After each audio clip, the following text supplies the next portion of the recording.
Welcome to another edition of Politics Done Right. My name is Egberto, Willies, your host. We continue to be honored with Patrick Lovell, who is the producer of The Con, where he discussed the fraudulent mortgage racketeering that took down the economy in 2008. Today we continue the series, how the billionaire class got away with their power accumulation over the last 14 years. Look, Lovell calls himself the $71 trillion truth teller, which he is if you followed the last four series. Today, we are going to wrap it up. He's going to break it down with a short synopsis of what we've covered. We are going to bring Ann Rabiola Miele Miele, I hope I said that right, who will bring us the average person's perspective and what it means to her and what she can do. And then we'll wrap it up with Patrick letting us know exactly what we as Americans can do to solve this problem once and for all. Because, folks, it is still in our hands. Patrick, it's been my pleasure to be with you, my dear brother. Break down in a summary what our 5 episodes have been about. Well, I want to start with saying the honor is all ours, mine and Ann Rabiola Miele. We're so grateful for your listening and channeling and understanding in your pursuit of answers that are important to this conundrum that we all find ourselves in. So over the course of this series that you and I have been able to dialogue at length about is this monumental revelation. It's almost impossible to convey the ridiculousness that here are 3 citizens having conversations that encompass the landscape of quite literally the last several decades, but in a manner that has eluded every platform, every pathway, every microphone with a large audience, starting with mainstream media, that has failed miserably to reveal what are, quite frankly, simple truths. Now, one of the shortcuts that Roseanne and I formulated many years ago, in fact, I have to give her, I think, the credit, because she had responded to one of the items that I had revealed to her when we were doing our podcast known as The New Untouchables, which we were forced to do because I produced a television series called The Con that everybody can find at thecon.tv, which is the blueprint for the greatest criminal conspiracy in the history of the world, financial criminal conspiracy, but that never ended. And we got quashed by the system of media and money and control that has prevented the public of the United States from being educated to what we have become because of the nature of what you had said posthumously as shenanigans that you constructed brilliantly in your introduction to me as racketeering. Because we discovered it's not rocket science, Egberto. It's racketeering. And I think a lot of people go, well, okay, yeah, it's racketeering, but who are you? What are you? Why am I listening to you?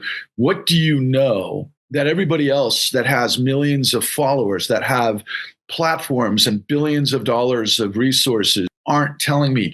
Why would I listen to you? Well, I guess it's a miracle that we were able to accomplish what we did. But because I am a producer and I've been in the business for a long time and I'm an inquisitive guy and I know how to ask questions because I'm a 56-year-old man who's been a professional for a long time and I've been in the world that we live in and I've been able to understand both inside the machine and outside looking in. I had the basic ingredients to understand that if something doesn't make sense, you have to understand the questions to ask to be able to understand how this whole thing jives. And so when you bridge, it's not rocket science, it's racketeering. We come back to that simple phrase that absolute power corrupts absolutely. The irony of this thing, and again, while our audiences and millions of people that will eventually hear this, and they're going to just have to reach in deep inside their minds, and they're going to have to turn on their CPU brain, their central processing unit, to understand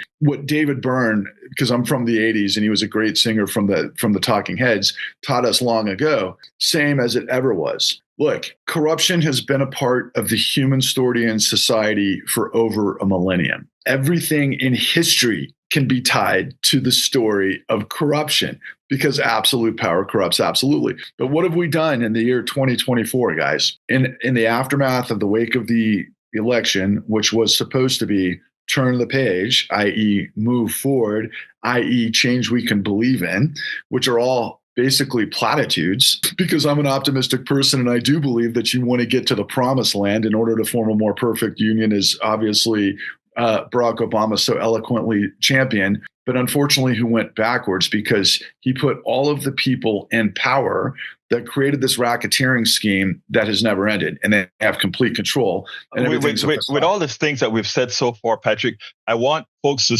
know centrally, what are we speaking about? What is this racketeering? And then continue, please. It's simple. Corruption. When you understand the methodology of money and the creation of money and the flow of money and the composite flow of indexes and all of the things that are associated with financialization, the simplistic part is follow the money. So on that note, what I want to do is I want you to consider here that after everything that we have been able to lay out within the 4 parts that preceded this, and then what we're going to conclude with today, is we've established that in the 2008, in the aftermath of the great financial crisis, which was in 2008, that was the largest racketeering scheme in the history of the world. It took a $4.5 trillion housing bubble, which was our housing market, and it created an $800 trillion global derivatives calamity that blew up the global economy. Humpty Dumpty. But the way we put Humpty Dumpty back together again was when no one understood what was going on. We were all sold a bill of goods based on smoke and mirrors. Why? Because the United States, or the people of the United States, have not been educated to how our financial system works. If you go through college and you get a BA in, let's say, anything related to political science, for example, you're taught that we have 3 separate branches but equal branches of government. And you're also taught that Congress has the power of the purse. Once you get a little bit more sophisticated, you understand that we have a sovereign currency, that we can actually budget whatever the needs of the country need to be met, whether it's in a disaster or a war. And that's because of centuries, quite frankly, of evolution that put us in a position as a global superpower that leads to the dollar being a global, the global currency. But I want to hit the rewind real quick, and then I'm going to leave it up to you to drive with Roseanne. Things have to work, just like you're an engineer, just like you understand that for a boat to float, for a plane to fly, for a building to stand, there are a lot of things that have to happen within that composite to make that reality happen. And so in the case of the economy, in the case of money, in the case of so-called free markets, as it's juxtaposed with so-called democracy, which means that the rule is supreme, the rule of law is supreme, you have to be able to understand, well, wait a second, if the rule of law is not supreme and billionaires are above the law and above market forces, why might that be the case when I am struggling to pay for my monthly bills? Whether it's to go to the grocery store and to afford all of the food that apparently was central to the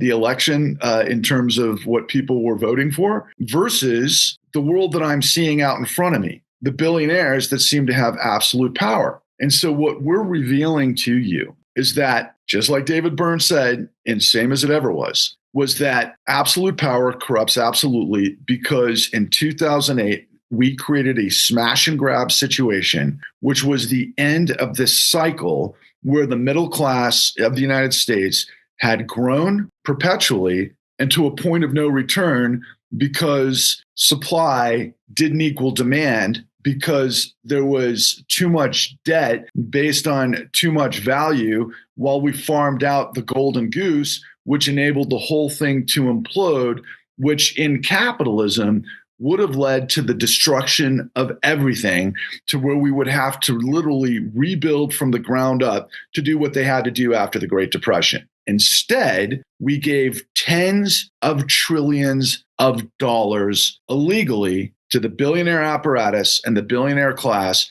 who used that opportunity to completely hijack the United States, to control it not of, by, and for the people, but of, by, and for the billionaire class. Very important. And I want to put a few things in simple terms. Notice Patrick spoke about 1, racketeering, 2, mortgages, and 3, derivatives. Those are complex things when you think about it, but I want to put it in very simple terms. Many people were encouraged to buy more homes than they could afford. And to mitigate that, people created things known as derivatives and other financial instruments to make it seem like what they were doing was okay. When you could no longer afford your mortgages and you had to foreclose, guess what? They should have taken that loss for their misdeeds. They didn't. The government bailed them out with the $71 trillion, whatever $71 trillion person is. They created money to bail these guys out. You were left holding the bag, and those who encouraged the destruction of your financial lives made even more profits. Again, that is not complete, but in effect, that is as a result of what we heard Patrick speak about. Now, Rose, one of the reasons I wanted to have you in as well is you call yourself, as we've spoken, the everyday American neighborhood woman. Okay, so you are the average everyday person. What does this mean to you? What, after you've listened to the 4 hours of what we've discussed, after you've been a part of doing much of what you do here, what does this mean to you? First of all, thank you so much for letting me come on with Patrick. You started off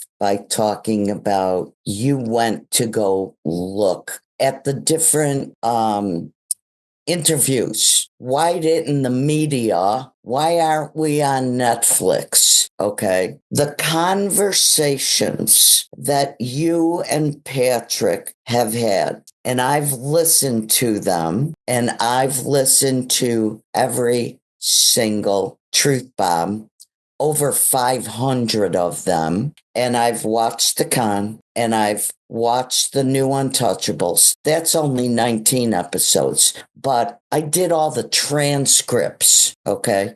So first, the three of us are very different from what your average person is like, okay? And I'm going to start with this. Years ago, in the 70s, I'm in a meeting with all these precinct captains from the Democratic Party, red-faced, cigar-chomping precinct captain. And he's saying to this overflow crowd of precinct captains and what you would today call the blue no matter who crowd. But we didn't have that. We didn't say that. It was just, you voted for the Democrats. That was it. So he's up there and he goes, you know what? People care about 2 things. They care about garbage and they care about dog poop. That's what people complain about the most. And I even saw that when I was the public information officer for the small town of Boulder City where I live, 14,000 people. What would I get the most calls about? If there was dog poop all over, how come those people don't pick up after their dogs? And if the garbage wasn't picked up. So 4 episodes, magnificent episodes with 2 people who care. And I'm always going to go back to the caring. You care enough to open your mind to listen to each other. That's one thing. Both of you also have, which is it's necessary. You have a context where the 2 of you can speak to each other, not just pulling stuff out of your ear. You have the education.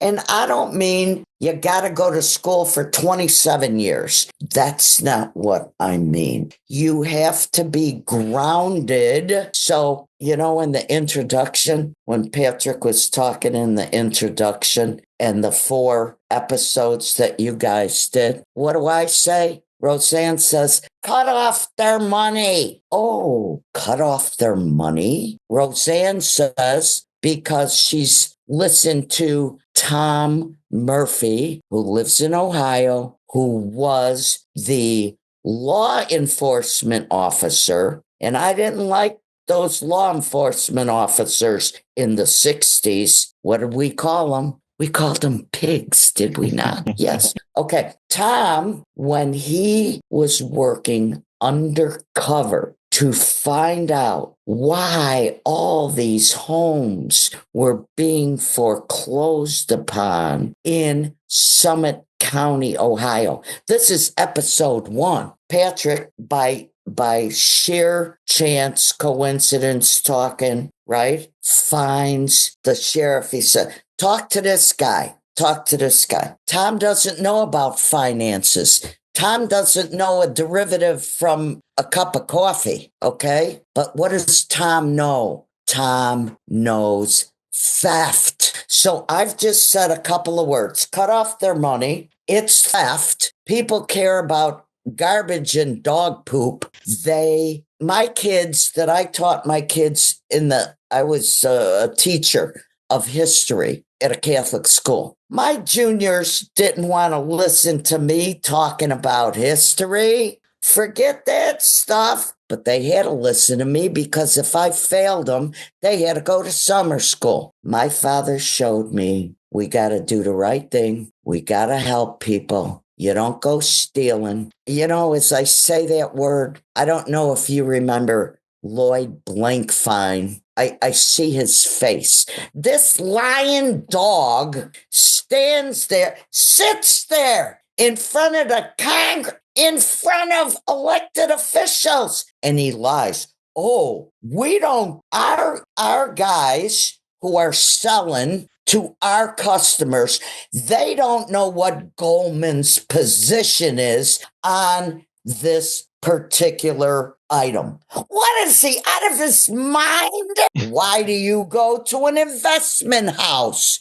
Look, I don't know all kinds of ins and outs about investments, but I know my neighbor, Sammy, who was a broker. Sammy says, it's all gambling. I knew how to bet on horses and I knew how to bet on football games. Okay, what's the stock market? Anybody who wants to go bet on Bitcoin, you go right ahead. You go right ahead. It's only another commodity, my friend. What do you buy Bitcoin with? You gotta buy Bitcoin with dollars. The trick of any currency is to get billions of people to accept it. You know anybody who ain't gonna accept a buck? They ain't gonna accept Bitcoin. They want to accept Bitcoin. Go ahead. Here, I got 10 pounds of rice to give you. Okay? Come on, don't give me BS. Okay, that's all.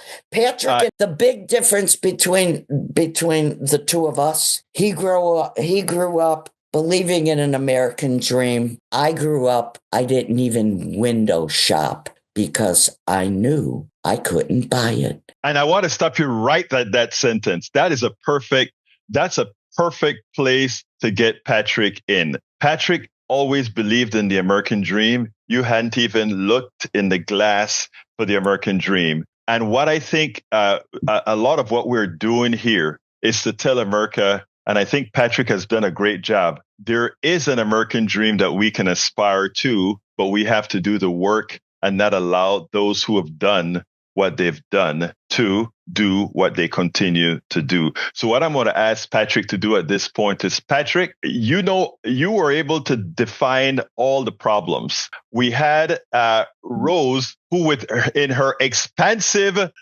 passionate way, points out a lot of what the average American folk is feeling. But here's what we need. A lot of people don't know where to go, Patrick. A lot of people listen to this, and because it sounds so complex, they throw their hands up in the air and they go turn on TV. It's called bread and circus. They're fed, entertained, but they don't look forward to anything. You listen to what Rose just said. She never window shopped. She never had to do that because you, Patrick, are the one with the American dream. She really didn't sit down waiting for the American dream. Now, how do we get to the American dreams? How do we solve the problems to get to the American dreams, Patrick? First of all, I love that, Egberto, because the entire purpose of what we're doing at the Clean New Deal at thecleannewdeal.org is to redeem the dream. This is a civil rights-like movement to basically pick up the torch of what previous generations of Americans had bestowed upon us to take us to the next level, to create the greatest renaissance in the history of the world,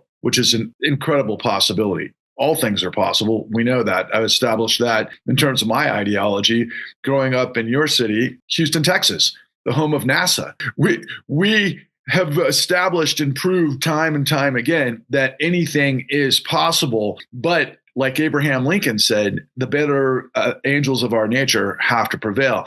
And I want to compliment my colleague, Roseanne. What a beautiful introduction, Roseanne. Because what you had talked about, Egberto, in terms of bread and circuses, what Roseanne did is what she states every single day. She provides facts and food. She provides sustenance, and she's got standards, and that's what we have to have, our standards and character and credibility if we're going to overwhelm the madness of lies and deception that has befuddled what was the greatest upwardly mobile generation middle class in history that was bestowed upon us by great sacrifice. So where do we go from here is the question, right? Because let's take, for example, just a page out of the Harris-Walz, at least promulgation of what the campaign was all about. Turn the page, right? Turn the page, move forward. Let's get to the next step because anything is possible, except you can't get to a solution unless you understand the problem and identify the problem. What is the problem that we're talking about?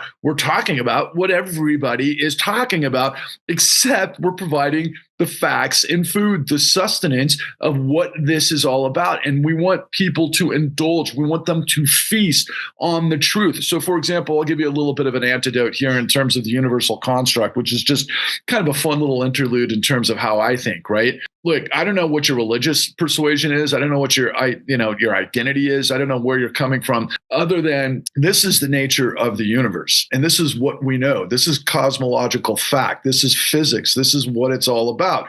So before there was light, there was darkness, and there was light that overcame the darkness. And when you have the truth, you live in light. And when you live a lie, you are depraved. When you have the truth, you are bulletproof. When you lie inside, you die. So stop lying, stop buying lies, and become a nuclear reaction vector to what we're revealing to you to get us to the next step, to become a nuclear force to overcome the darkness with the light. That's what we're talking about here, because all we're looking at, and it's everybody played this game as a youngster.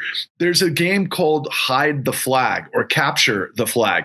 And one of the basically strategies of the game is to deceive, to get people to look the other way and every which way to Sunday so that they can't find the flag. Another composite game that everybody understands is the 3-card Monty. Can you follow what's underneath the cup? It's just simply deception. How fast can your mind work? Do you understand the system? But what we all have to understand, and this is the most important part about the American dream, i.e., to redeem the dream. The American dream isn't about the aggregation of massive wealth at other people's expense. That's not the dream, to become a billionaire while tens of thousands of people are basically living as your surrogate to basically provide for your fiefdom. That would be called tyranny. The American dream is about the law, where all men, women, creed, whatever the case is, are equal under the law. But what we discovered, and why I had to reconfigure my entire mindset, Egberto, because yes, I come from an upper middle class family. I come from an educated family.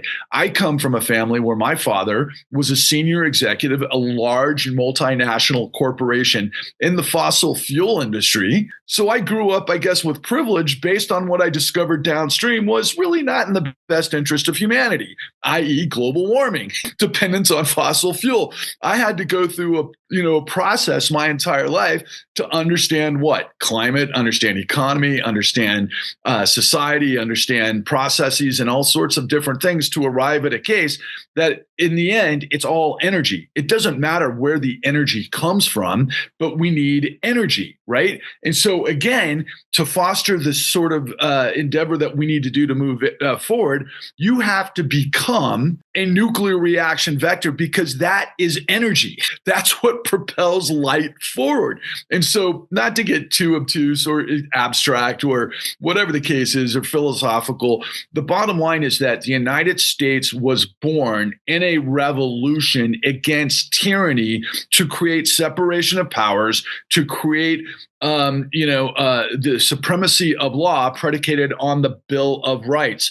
Those are what our tradition is. And when you look at the entire history, and of course, Martin Luther King said the moral arc of the universe is long, but it bends towards justice. Justice is the American dream, because in the vacuum of justice is tyranny. And so, again, what are we talking about over and over? And I'm going to turn this over to Roseanne. What we have revealed to you through these 4 episodes, now 5, what we revealed to you in the con, which are 5 episodes at thecon.tv, which lead you to the cleannewdeal.org. Now, a lot of people out there on our side of the ideological spectrum, Egberto, have been clamoring for a new deal for a long time.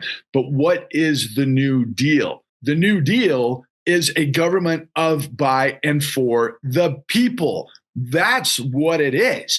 And ultimately, we could talk about the different terms of, isms in an economic structure. But like we also discussed, we have to have a hybrid system, because that's just the way it is. You have to have some forms of free market, some forms of socialism, but you have to have balance and dynamism that can only manifest from the rule of law, which means that no man or company is above the rule of law. So when Roseanne goes through this whole orchestration of what you would refer to as bread and circuses, which she arrives at facts and food, you got to understand that you don't get the ticket. You don't sell your soul for the ticket to the circus while all you care about is dog shit, while Tony is, playing somebody behind the scene with an accordion, right? I mean, we've all seen Goodfellas a million times. We all understand organized crime. When our government becomes organized crime, like FDR said, he said a government ruled by the oligarch money class is ruled by organized crime. Okay, so again, hit the rewind button. What is the United States predicated for the American dream? It has to have the law to be able to get facts, which are they're created, aggregated through discovery, which you have techniques to be able to understand who did what, when, and how to create an outcome. Go ahead. So what you've done is you've actually presented the crime, you presented, and you've also shown that the people who committed the crime, meaning those guys who blew up our economy, not just in 2008, but also partially what was done in 2000 during the COVID crisis and during the supply, all the people that are responsible for that pretty much went scotch-free. And they got trillions of dollars. And they got trillions of our dollars. They created money to give these guys that we ultimately pay for. Now, the solution to that problem, as you said, is to make sure that government is declared, or that we have a government elected, as our Constitution states, of and by the people. What do you suggest? How do we get there? So, Roseanne, tell us what the 4 questions are. There's a relationship between qualified immunity. You can't let those cops run around doing whatever they want to do, because what do you have? The question is, can the police actually get away with murder? Can they shoot somebody in the back and not be held accountable? That's called qualified immunity. On the books, they can.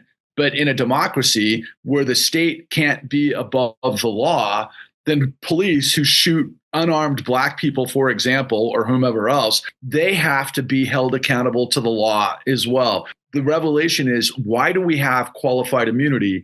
That's the question. Why should the police be above the law? And that's not all. Go ahead. Then we have presidential immunity. What is that? saying? What is that saying? Oh, when he's the president, he can do anything he wants. So the Supreme Court had the 14th Amendment, Section 3, that, of course, says that no officer of the United States who participates in an insurrection can run for the office of the United States, let alone the presidency of the United States. The Supreme Court of the United States etch-a-sketch that out of existence to create presidential immunity, which means what? They betrayed not just the Civil War, they betrayed the actual American Revolution. That is ridiculous. So we've just identified the police are above the law and the president's above the law. Who else is above the law? The judges are above the law. What did the Supreme Court prove to us? What we're showing you is there's a perverse inverse scenario that operates in the shadows of the United States because we aren't what we seem, which is why I had to reconfigure my entire mind. Why? Because when I grew up, I believed the law was the law. I believed that you achieve things by hard work and you discipline and you put yourself into it. And so if you become a doctor and you make $400,000 a year and you drive a Porsche, you earned it. Okay, great. No problem, no foul. But what happens when you find out that one, maybe, and I don't want to use a doctor in this case, but the guy who lives in the biggest house down the street, who might be a private equity investor, might be a hedge fund trader, might be involved with all sorts of criminal acts, might have the biggest house on the block. Does that pervert the notion of achievement? Of course it does.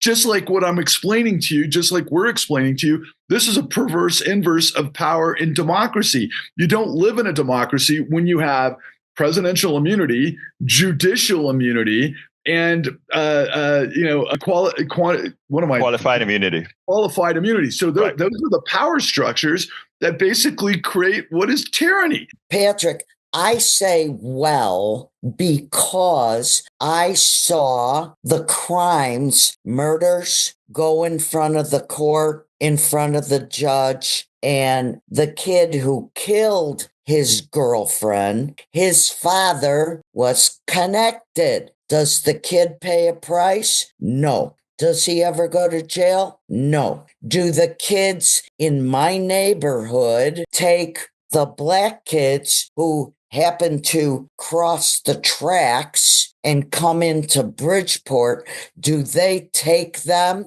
and throw them into garbage cans and set them on fire? Yes. So I see that, and I know the judges are corrupt, the attorneys are corrupt. You got enough money, and the priest says to me, he takes the mob guy's money, and I look at him and I say, Father, you take that money? He goes, yeah, the end justifies the means. That's it. Give me a break. So in effect, what we're saying, and I think as Patrick explained, there is that, again, first of all, we know it's corruption, and there are many others. There are many factors that go into what makes things unequal, what make things, and continue with that, Patrick, because I want to expand on that. What I wanted to hear, though, is I wanted to hear those 4 items that we were speaking about. Well, and this is the question I'll tee up for you, Roseanne, again, because you were right to talk about the Electoral College, but that was after we present, obviously, which you well know, what we are, which is these question marks of who has the power and why. So what do we question about the Electoral College? The Electoral College, the states, like say Wyoming, has lots of billionaires, okay, and few people. And they have more power with the government than the whole state of California. And why does that happen? See, in Chicago, they put on the electors that are going to do exactly what the machine tells them to do. And why do they? We didn't know, and until I met you and went through all the study and the work, which I enjoyed. What in the world is Federal Reserve Act 13.3? That's where the money's coming from. Mr. Tim Geithner, the worst governor of the Federal Reserve in New York, called the American public foam on the runway so that we, the peons, the Allow puny, them to land without fire. Now, I want to take this and sort of get ready to close her down with this respect, because with what you spoke about the Federal Reserve, and I'd like Patrick to expand on this because it's important.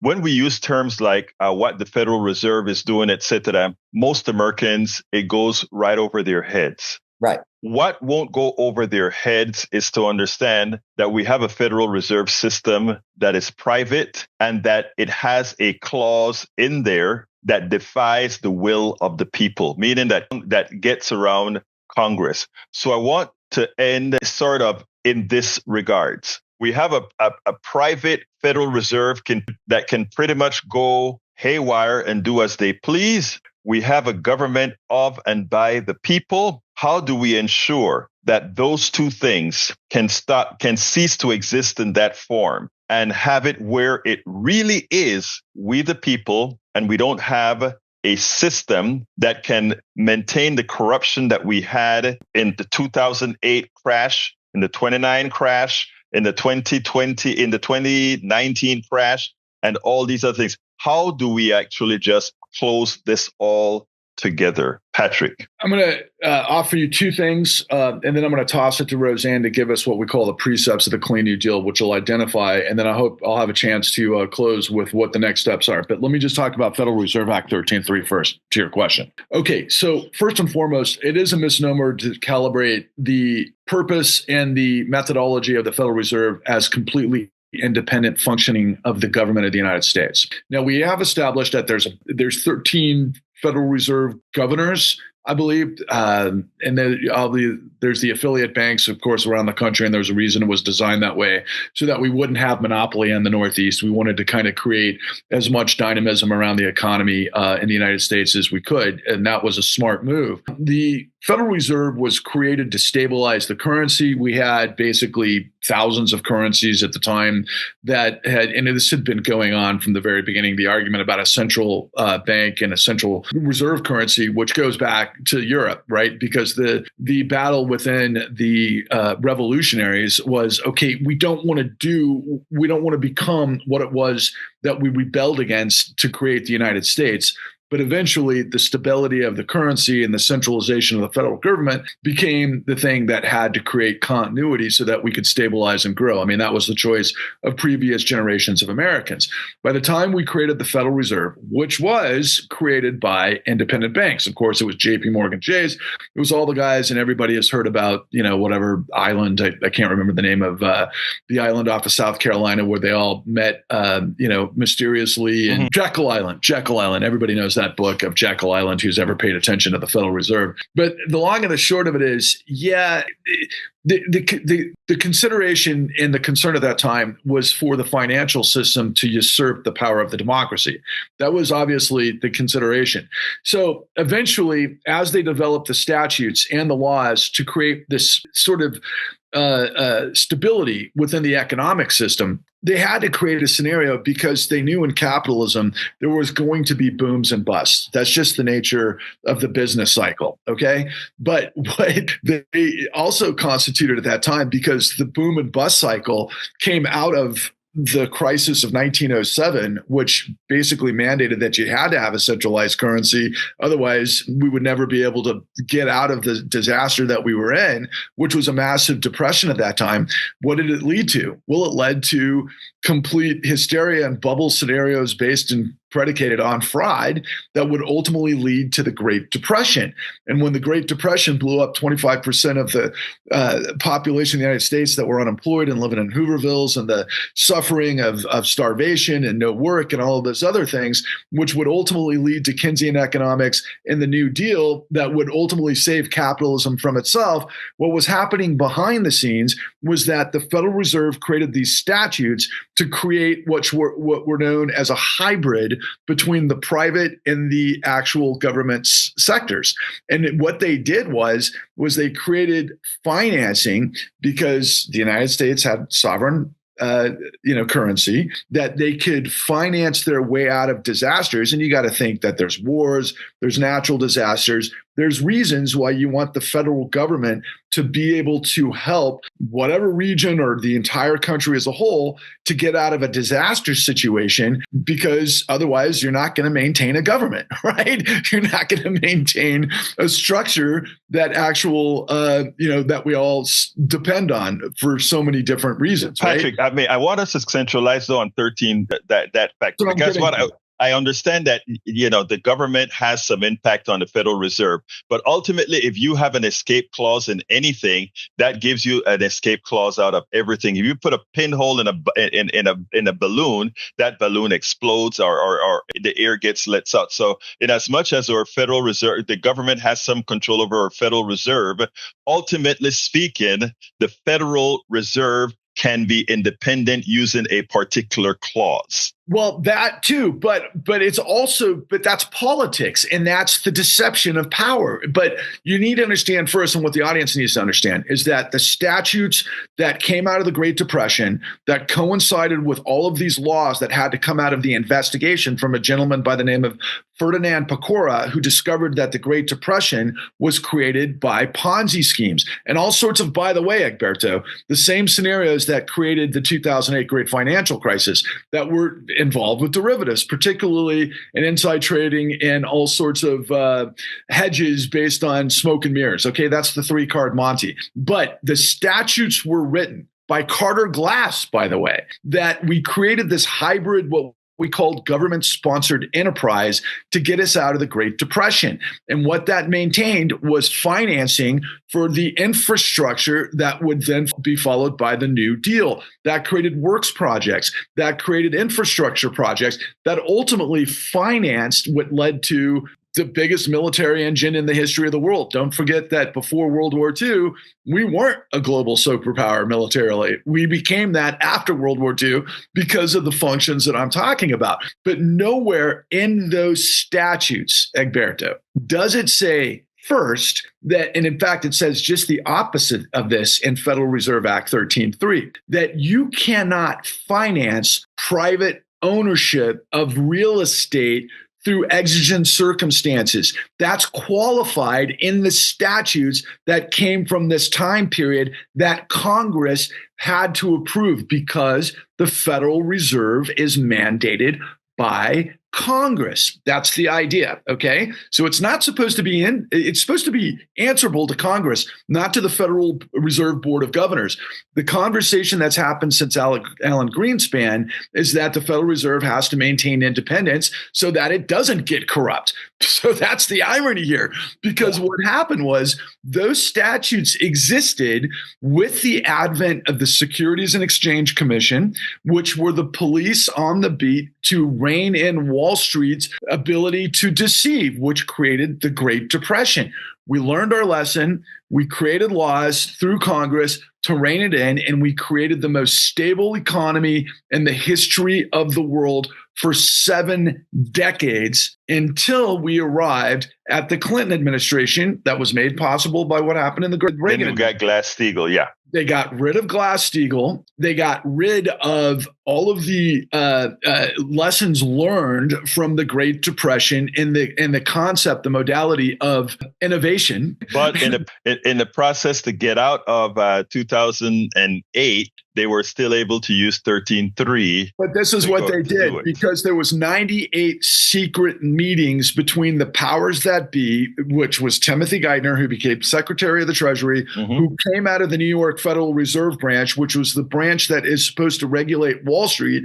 Because he didn't regulate Wall Street and he failed miserably, Obama decided to make him head of the Treasury. And he, alongside the former Treasury Secretary, Hank Paulson, and then, of course, none other than the Federal Reserve Chairman, Ben Bernanke, met behind the scenes with all of the Federal Board of Governors 98 times while they threw the ultimate smoke and mirrors to the history of the world, where they came up with what was known as the Troubled Assets Relief Program to provide the jaw-dropping $750 billion bailout to purchase toxic mortgages that these financial system created based on the liar's loans that we show you. Which that TARP was just a small percentage of the money actually created. Everybody in America was like, my God, we're giving Wall Street $750 billion for what? They didn't understand for what, first and foremost. They couldn't even quantify $750 billion. But surprise, it wasn't $750 billion. It was 71 trillion. It was 33 trillion at that time. Then there was an additional 16 trillion, and then there was another 22 trillion, and then there's been more since. So it's 71 trillion on the low end. But let me just finish with this, Egberto. Again, they never went to Congress and they never said, will you change the laws to be able to manifest that we're going to bail out what the DOJ already knew was the largest racketeering enterprise in history. How do I know that, by the way, Egberto? Because the Department of Justice, and you can look it up, and all of the civil decisions that the entirety of the financial system paid $250 billion in fines for the 2008 great financial crisis. There's 1,000 billion and a trillion. That's a pretty good cost of doing business, wouldn't you say?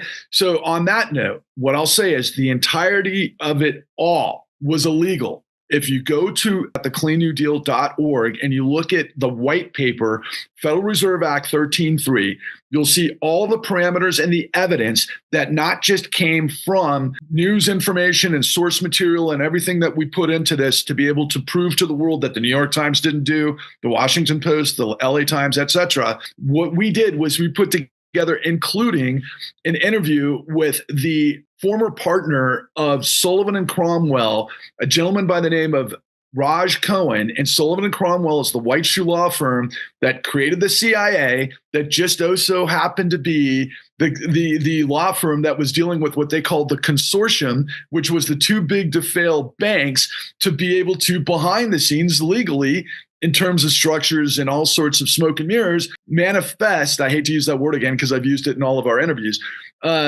manifest the $33 trillion out of thin air through digits to backstop racketeering, which of course is absurd. Nobody in the history of the world in Congress, if the media was looking at this, would have said, I'm going to vote for corruption. But you know, the reason why is people have to understand this stuff, and it's not easily understood. Even as you know, it is something that people, the average person, have to understand that they have to do something about it. So, Roseanne, close the Clean New Deal with it, because we are in fact running out of time for this segment. I'm going to do it fast. Go to Patrick Lovell Presents the Clean New Deal, and you will see we have to recreate a modern day Glass-Steagall Act so that it separates the commercial banking from investment banking.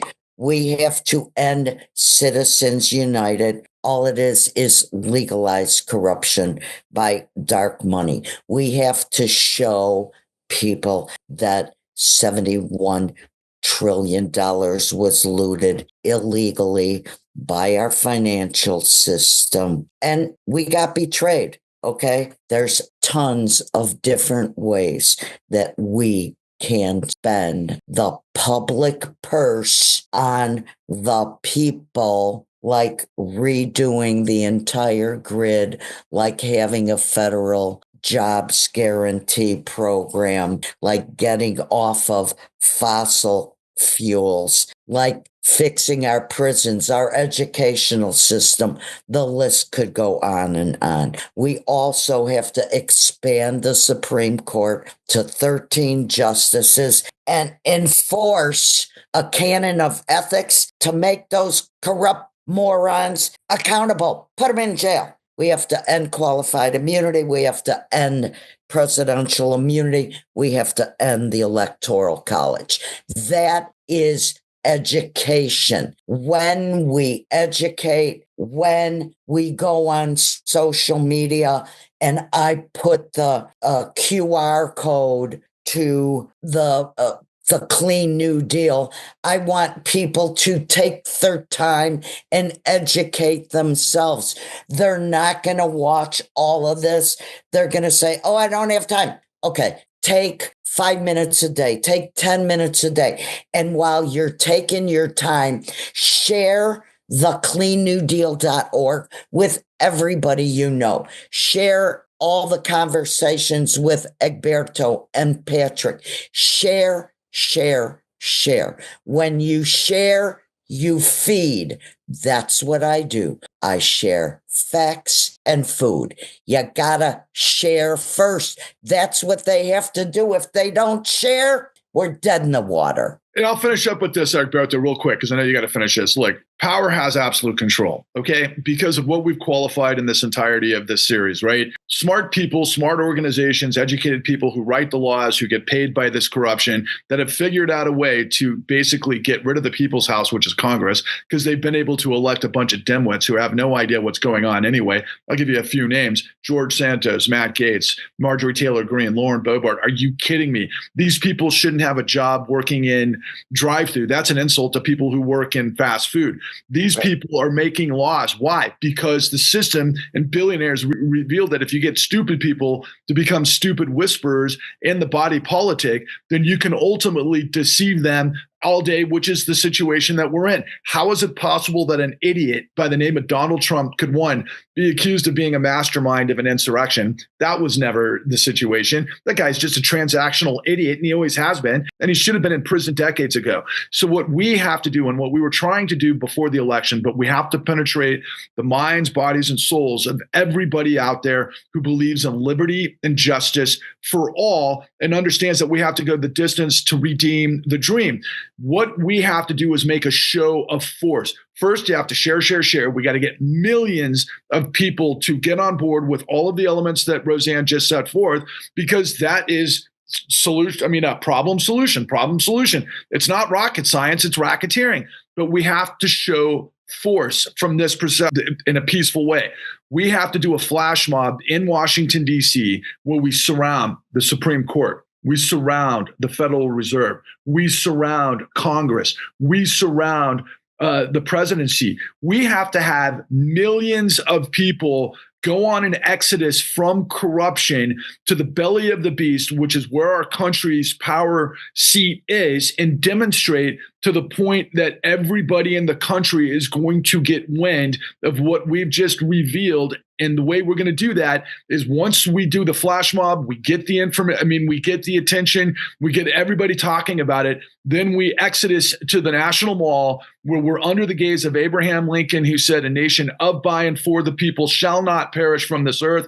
And Martin Luther King said, "The moral arc of the universe is long, but it bends towards justice." Well, we will reveal this to the American people, soup to nuts, and from that point forward, America cannot be played again. Patrick Lovell, the producer of The Con, where he discussed the fraudulent mortgage racketeering schemes, have some answers. And Ann Rabiola Miele, thank you so kindly for this.